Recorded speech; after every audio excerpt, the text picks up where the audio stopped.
Bismillahirrahmanirrahim. Assalamualaikum warahmatullahi wabarakatuh. Alhamdulillahirabbil alamin. Hamdan yuwafi ni'amahu wa yukafi'u mazidah. Asyhadu an la ilaha illallah wahdahu la syarika lah. Wa asyhadu anna Muhammadan abduhu wa rasuluh. Allahumma salli ala habibika sayyidina Muhammadin wa ala alihi wa sahbihi ajma'in. Ma ba'd. Faqad qala Allah ta'ala fil Qur'anil Karim wa huwa asdaqul qailin.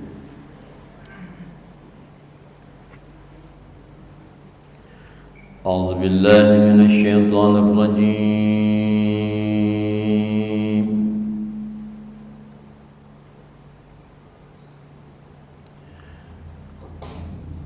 Bismillahirrahmanirrahim.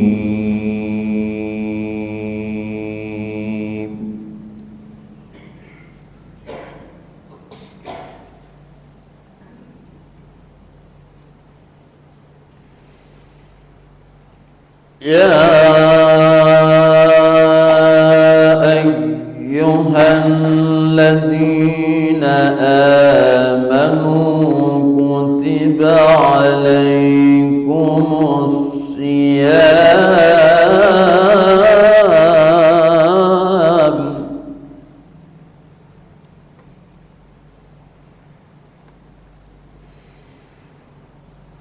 kama kutiba alal ladzina min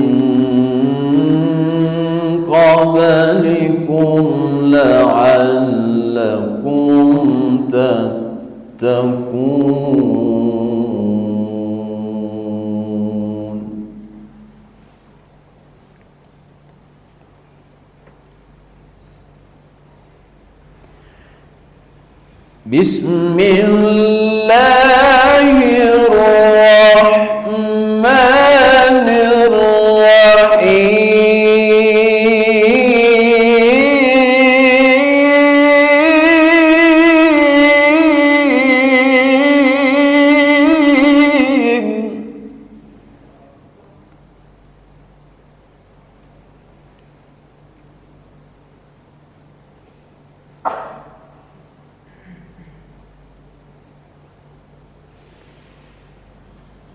Ya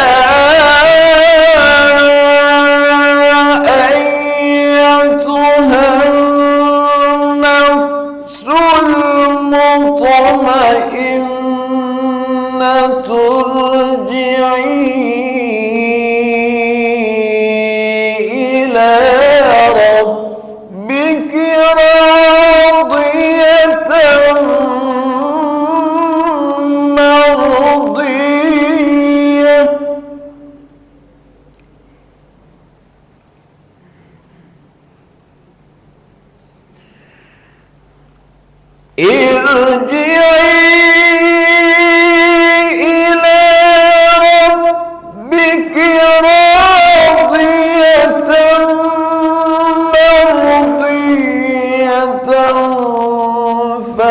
فادخلي في عبادي وادخلي جنتي.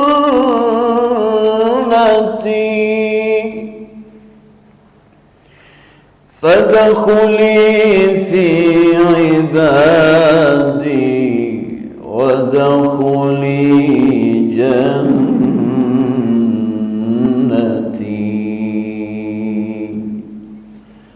Sadaqallahul aliyyul azim.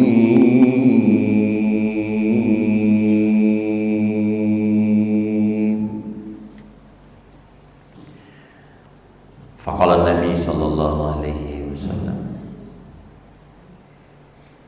man shoma ramadhana imanan wa ihtisaban ghufira lahu ma taqaddama min dhanbi. Man qama ramadhana imanan wa ihtisaban ghufira lahu ma taqaddama min dhanbi. wa sadaqa rasulun nabiyil karim. Jamaah subuh, saudara-saudaraku kaum muslimin dan muslimat yang sama-sama dirahmati Allah. Subuh hari ini merupakan subuh ke-15 Ramadan. Alhamdulillah, baru saja kita laksanakan kewajiban kita sebagai seorang mukmin, sebagai seorang muslim. Semoga ibadah salat subuh dan salat sunnah lainnya yang kita persembahkan kepada Allah diterima oleh Allah, dan insyaallah kelak di saat kita kembali kepada Allah lalu sudah menjalani kehidupan alam baru, alam akhirat, alam kubur, amal-amal kebaikan yang kita lakukan menjadi teman yang paling baik, yang paling setia menemani kita dalam perjalanan sampai bangkit di hari kiamat. Semoga salawat dan salam kita perbanyak kepada Nabi kita Muhammad sallallahu alaihi wasallam. Allahumma shalli wa sallim wa barik alaihi wa ala alihi. Jamaah subuh yang dimuliakan Allah Subhanahu wa taala. Subuh ke-15. Puasa ke-15.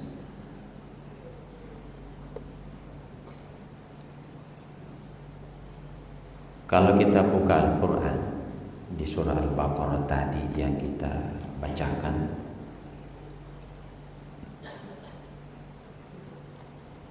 puasa yang kita laksanakan pada hari ini adalah bagian dari perintah Allah dan wajib kita laksanakan. Hanya saja Bapak Ibu, kalau kita ambil semua, satu bulan Ramadan ini adalah satu bulan yang sangat mulia, yang Allah tetapkan kemuliaannya, keistimewaannya di antara 11 bulan. Dan dalam seminggu ada satu hari yang Allah tetapkan keistimewaannya lebih istimewa daripada hari-hari yang lain. Dan dalam sehari ada 5 waktu istimewa, lebih istimewa daripada waktu-waktu yang lain. Ada waktu istimewa, ada hari istimewa, ada bulan istimewa. Di bulan yang istimewa ini merangkum semua. Di bulan yang istimewa ini merangkum semua. Di dalamnya ada waktu istimewa, di dalamnya ada hari istimewa. Kedua, mungkin di luar bulan Ramadan kita sholat 5 waktu, tetapi bukan dalam keadaan berpuasa. Mungkin di luar bulan Ramadan kita sholat 5 waktu, bahkan sholat isya, tetapi tidak dilanjut dengan sholat tarawih. Berarti di bulan Ramadan ini ada sholat sunnah tambahan selain sholat sunnah yang menyertai wajib yang kita lakukan.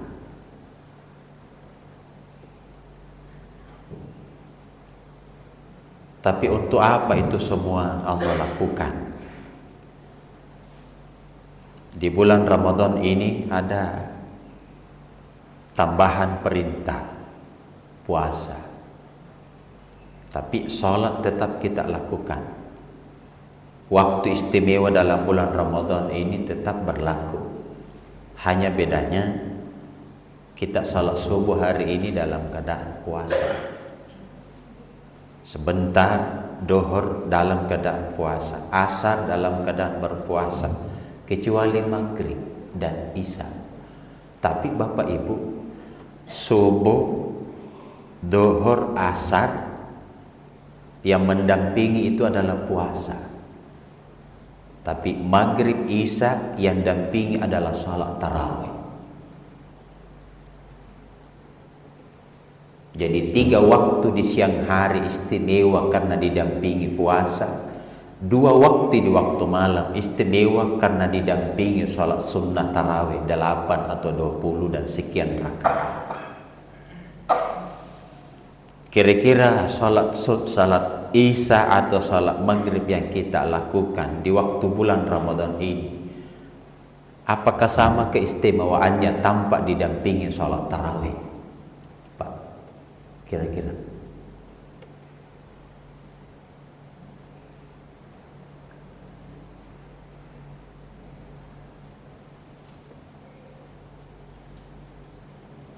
begitu juga salat yang kita lakukan subuh, duhur, asar tanpa didampingi puasa. Puasa yang kita lakukan di siang hari itu ibarat tubuh. Ibadah di luar puasa itu ibarat pakaian. Tubuh kita ini tanpa pakaian telanjang namanya. Jadi puasa yang kita lakukan tanpa ibadah lainnya itu juga telanjang. Tubuh butuh pakaian, tapi pakaian tidak butuh tubuh. Pakaian tidak ada masalah walaupun tanpa tubuh, tapi tubuh tanpa pakaian pasti malu di hadapan Allah. Dan banyak di bulan Ramadan ini puasa tapi tidak sholat. Berarti puasa ibarat puasa itu tubuhnya tetapi tidak diberi pakaian. Jadi dia puasa, sholat tidak, tarawih tidak.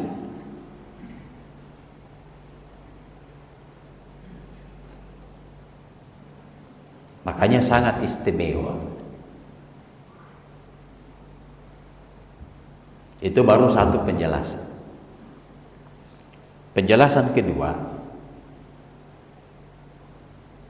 tadi sama-sama kita sholat, doanya sama. Berdiri, ruku, duduk, sujud, atau sujud, duduk. Di saat kita duduk, permintaan kita sama. Saya minta Rabbik firli, kita juga minta Rabbik firli. Saya minta warhamni, kita juga minta warhamni. Saya yang meminta, lalu jamaah yang meminta, kedudukannya sama. Apa kedudukan kita? Yang imam juga mukmin, yang makmum juga mukmin. Yang imam juga Islam, yang makmum juga Islam. Berarti yang imam minta ampunan berarti dia mukmin yang punya dosa, dia Islam yang punya dosa. Makmum yang minta ampunan juga makmum atau mukmin yang punya dosa, Islam yang punya dosa. Berarti kita yang tadi sholat subuh tidak ada satupun kecuali mukmin yang punya dosa, Islam yang punya dosa. Atau ada di antara kita yang tidak ada dosanya? Ada kira-kira? Ada di antara kita sedikit dosanya? Atau di antara kita dosanya banyak?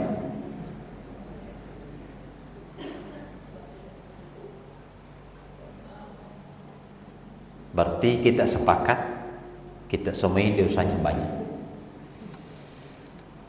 Kalau kita mengaku bahwa dosa kita banyak, berarti bukankah Allah sampaikan innal hasanat yudhibna sayyi'at. Setiap kamu, kata Allah, melakukan kebaikan, yudhibna sayyi'at, menjadi ampunan dosa-dosamu.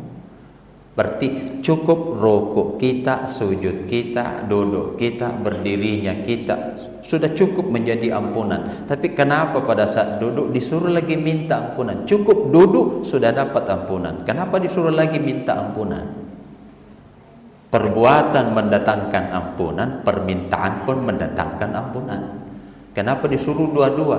Disuruh berbuat lalu disuruh meminta.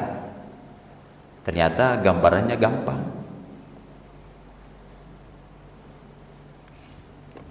Ini ibarat sesuatu atau cermin atau apalah, kasih tali, baru ini paku, baru digantung. Satu gantungan ini sudah cukup. Ini benda bisa bergantung. Sudah gantungan satu, paku, lepas bergantung.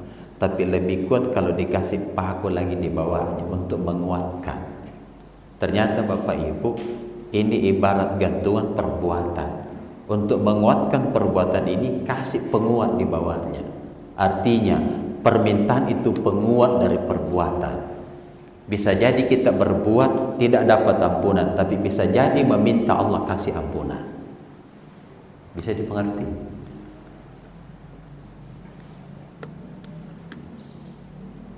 Jadi perbuatan itu gantungan, tapi permintaan penguat. Jadi terlalu sombong kalau berbuat lalu tidak minta, lebih sombong lagi kalau minta baru tidak berbuat. Bisa dibuka kajiannya. Allahumma antas salam wa minkas salam wa ilaika ya'udus salam fahayyina rabbana bisalam. Antas salam, Allah penyelamat. Antas salam, engkau penyelamat. Wa minkas salam, darimu keselamatan. Wa ilaika ya'udus salam, kepadamu minta keselamatan. Ternyata Bapak Ibu, antas salam wa minkas salam wa ilaika ya'udus salam. Dia penyelamat, darinya keselamatan, dan kepadanya meminta keselamatan. Ternyata Bapak Ibu, Allah itu maha penyelamat.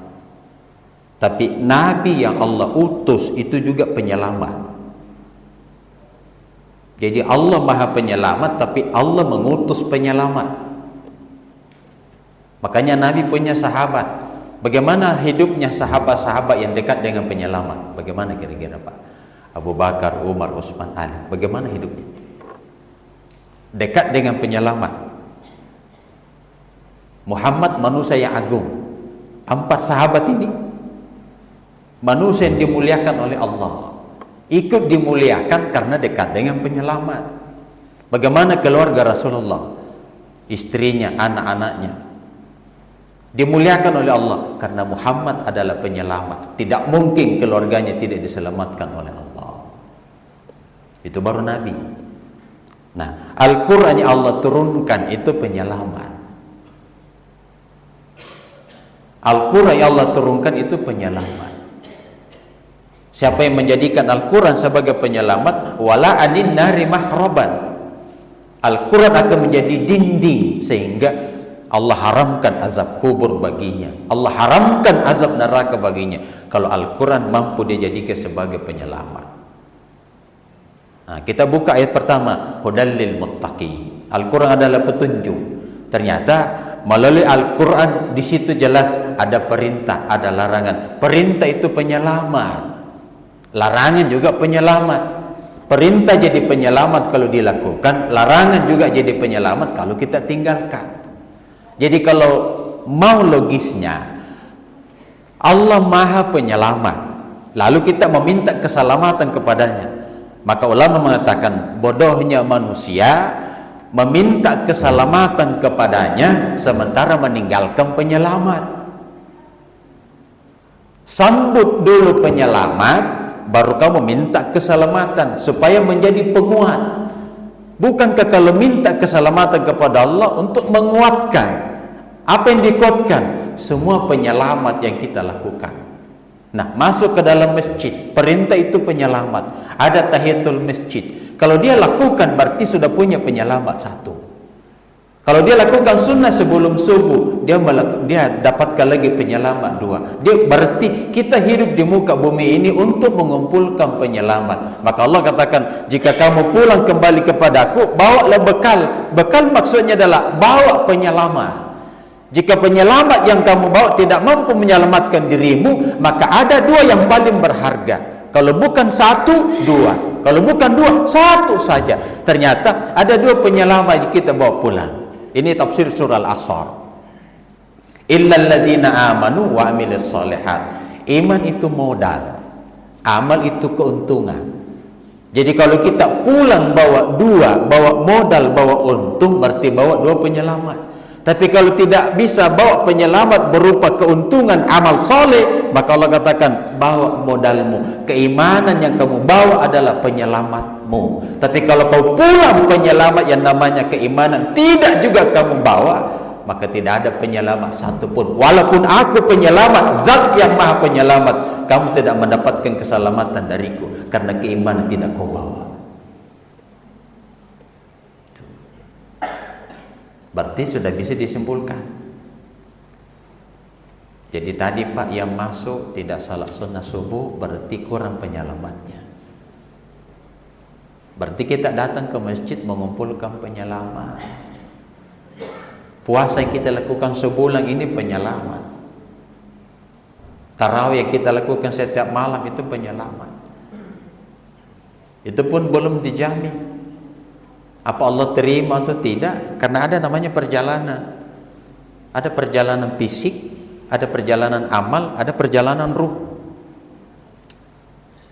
Ini tadi salat subuh Pak, perjalanan fisik. Bagaimana perjalanan fisiknya?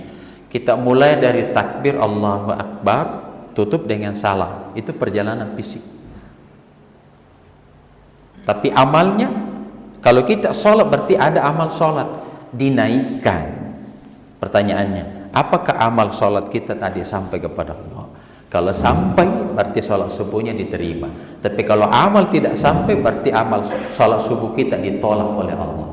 Itu yang Nabi sampaikan. Begitu banyak orang sholat tapi cuma capek rukuk dan sujud. Begitu juga puasa. Tadi malam kita sudah sahur, imsak jam 4 lewat atau jam 5 lah, kita sudah imsak. Sekarang ini perjalanan fisik puasa. Sebentar kita buka puasa di waktu maghrib, berarti perjalanannya di waktu imsak sampai berbuka. Itu perjalanan fisik dalam melaksanakan puasa. Tapi ada perjalanan pahala atau amal puasa dinaikkan kepada Allah. Kalau amalnya sampai berarti puasanya diterima. Tapi kalau amalnya tidak sampai berarti puasanya ditolak. Nabi sampaikan, begitu banyak orang puasa tapi yang dia dapat cuma lapar dan haus.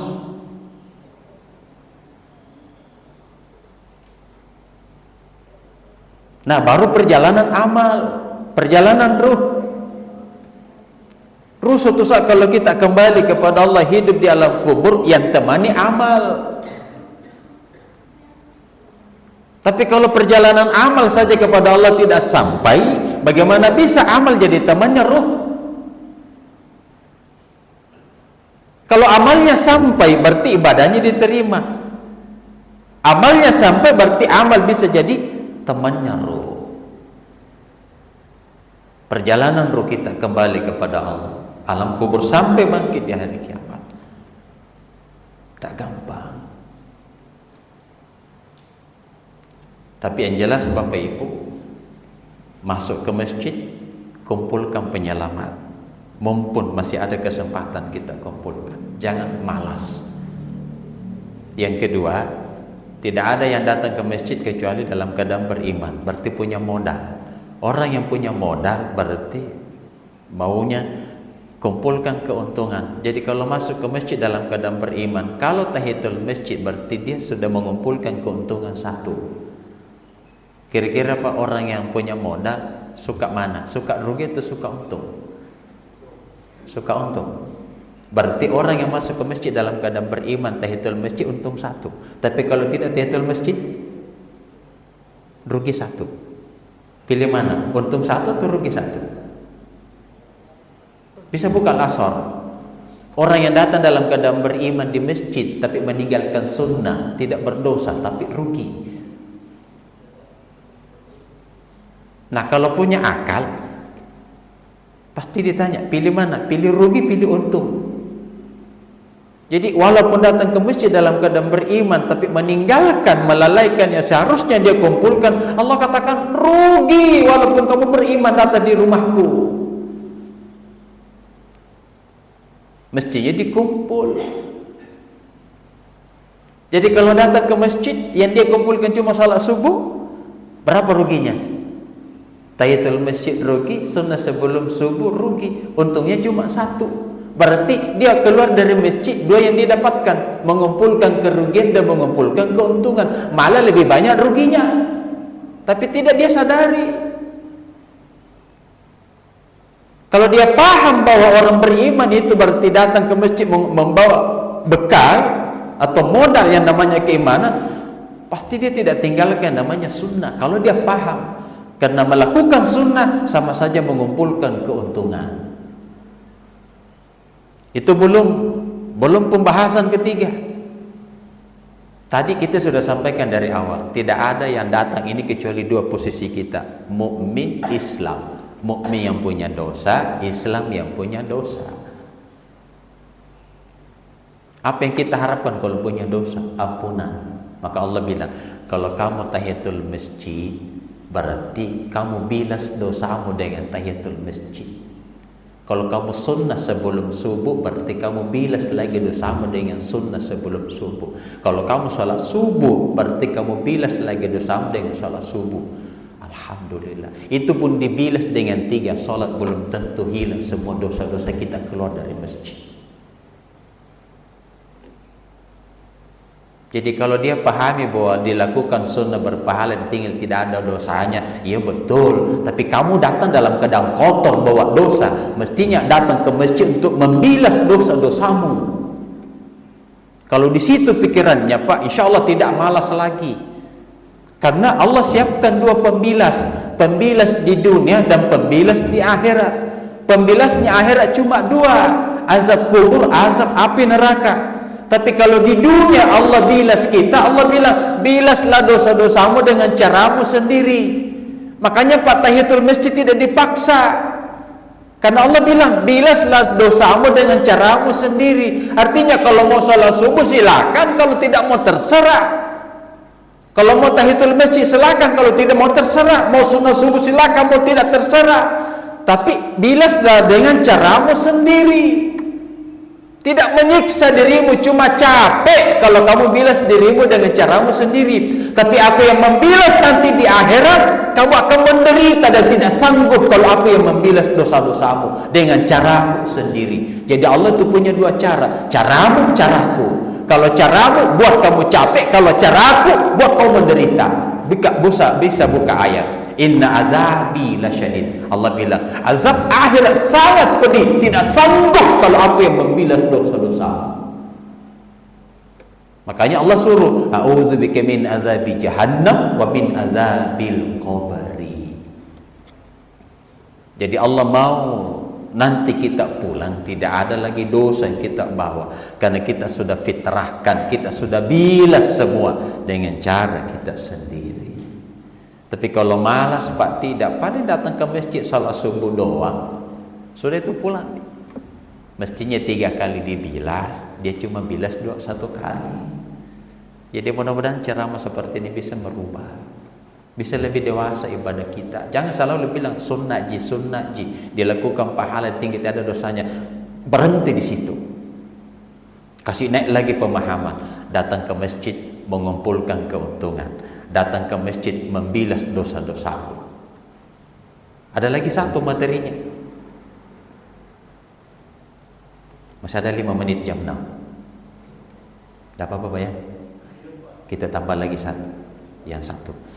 Jadi datang ke masjid dalam keadaan beriman, tujuannya mengumpul keuntungan. Jadi jangan pulang dari masjid tinggal ke masjid bawa 2. Ada kerugian, ada keuntungan. Usahakan datang ke masjid, kumpulkan keuntungan yang bisa dikumpulkan. Jangan terkumpul keuntungan, terkumpul juga kerugian.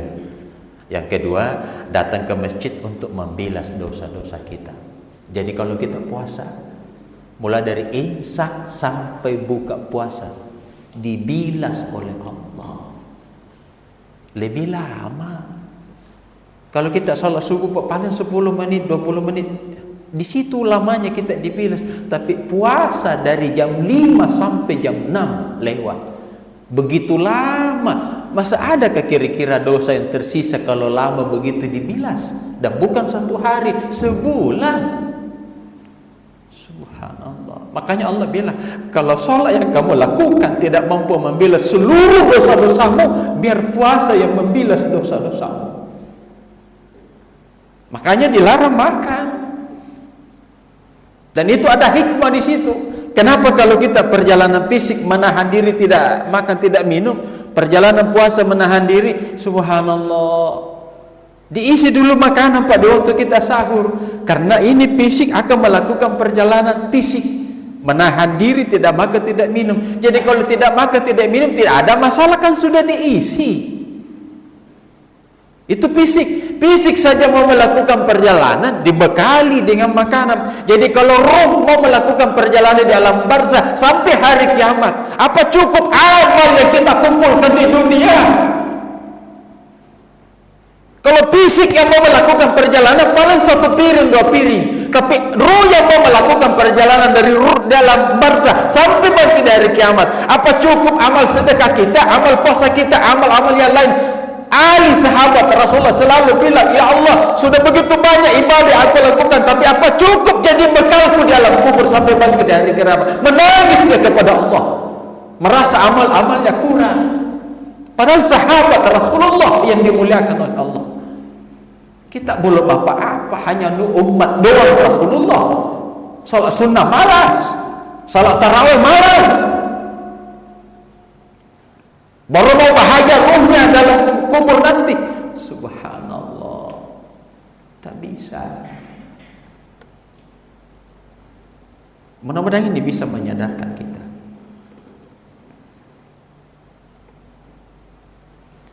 Tak, penjelasan terakhir, semua orang punya waktu atau semua orang punya masa, dan semua masa ada orangnya. Saya ulang, setiap orang ada masanya dan setiap masa ada orangnya. Jadi ini umur yang Allah kasih ibarat sesuatu yang mau disedekahkan. Ini umur kita, kan ada hadisnya Pak, dengan apa umurmu kau belanjakan, kan begitu. Dengan apa umurmu kau belanjakan. Berarti kita yang datang ini dalam keadaan beriman, lalu masih ada sisa umur. Ini sisa umur mau dibelanjakan. Nah, kalau di masjid dibelanjakan, dengan apa kita belanjakan kira-kira? Tapi saya ulang, datang ke masjid dalam keadaan beriman, tapi Allah kasih masa, Allah kasih umur. Setiap kali kita ke masjid bawa umur, dan umur yang kita bawa ini Pak sudah sisa. Datang ke masjid itu tinggal sisa umur. Nabi bilang di hadis, dengan apa umurmu kamu belanjakan. Berarti datang ke masjid untuk berbelanja. Kalau berbelanja berarti ada yang dapat bagian. Jadi kalau kita masuk ke masjid lalu tahiyatul masjid, berarti dia dapat bagian. Bagian apa yang dia dapatkan? Bagian umur dari kita. Tapi kalau masuk ke masjid tidak tahiyatul masjid, berarti seharusnya dia dapat bagian, tidak dapat bagian. Berarti apakah sholat kita bisa jadi bekal kita sementara di dunia saja tidak dapat bagian? Maka sholat bilang, kalau aku dapat bagian umur darimu, maka aku bisa menjadi temanmu di kubur. Tapi kalau aku tidak mendapat bagian umur darimu, mustahil juga aku menjadi teman hidupmu di alam kubur. Berarti kasih bagian supaya jadi teman. Kalau tidak dapat bagian, kecewa tidak? Kalau saya bagi-bagi uang 100 baru ada yang tidak dapat, kecewa tidak? Pak, kira-kira kalau bagi-bagi uang baru tidak dapat bagian, kecewa. Masa yang lain dapat saya tidak? Kalau sholat sunat tahiyatul masjid kecewa, yang kecewa Allah, kan yang perintah Allah. Jadi usahakan kasih bagian semua. Sholat sunat sebelum subuh dilakukan, dapat lagi bagian. Apalagi sholat subuh, berarti datang ke masjid, alhamdulillah dia belanjakan umurnya di masjid, semua sholat di masjid dapat bagian. Ini tidak ada orang ke masjid bawa umurnya, sementara ada yang dapat bagian, ada yang tidak. Berarti di satu sisi dia menyenangkan, di satu sisi dia mengecewakan. Seharusnya kasih senang semua karena dapat bagian semua. Terakhir Allah bilang begini, salat yang kamu lakukan itu persembahan. kau persembahkan kepadaku, tapi besok lusa kalau kau sudah meninggal di akhirat akan aku kembalikan semua. Jadi Allah bilang begini, kalau kamu persembahkan banyak, pasti aku kembalikan banyak. Tapi kalau kau kasih aku sedikit, jangan menunggu banyak. Kalau dikasih banyak, kembali banyak. Kalau dikasih sedikit, jangan menunggu banyak. Jadi sholat itu persembahan.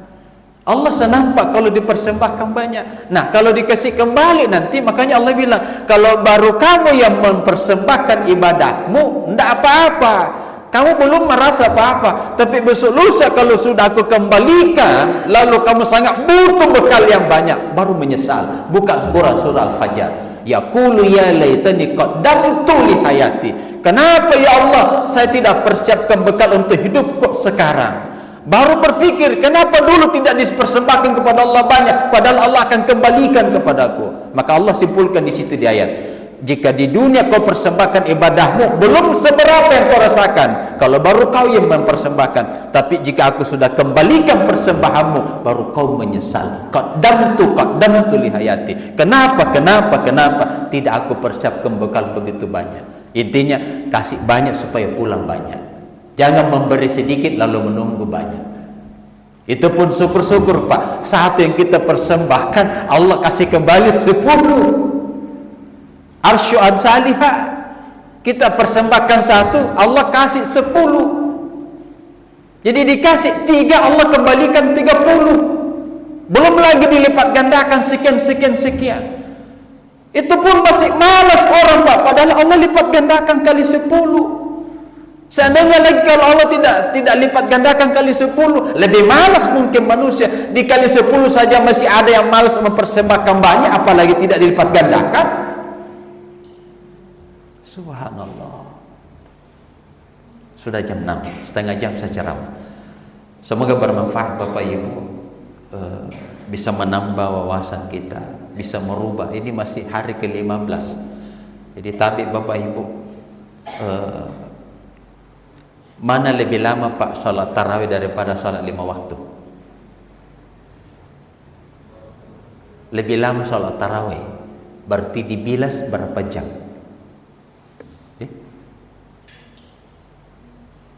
8 rakaat tambah 3. Jadi kalau tarawih 20 lagi. Lebih lama dibilas kalau kita salat tarawih. Jadi tabi, banyaknya saya lihat Pak, setelah salat tarawih banyak yang pulang. Mudah-mudahan witir di rumah. Ini bodohnya kalau tidak witir juga di masjid, tidak witir juga di rumahnya. Tak kalah witir ini dulu baru pulang. Apalagi anak-anak muda Pak, sudah tarawih keluar, padahal di luar masjid, di depan masjid main-main HP. Subhanallah, dasar anak muda. Tapi rubah caranya. Bisa saja umur ini dewasa nih, tapi pengabdian kita kepada Allah belum dewasa. Yang bisa menjadikan pengabdian kita dewasa cuma 2, ilmu bertambah, pemahaman bertambah. Sudah jam 6. Terima kasih. Hadanallahu yakum jama'i. Assalamualaikum warahmatullahi wabarakatuh.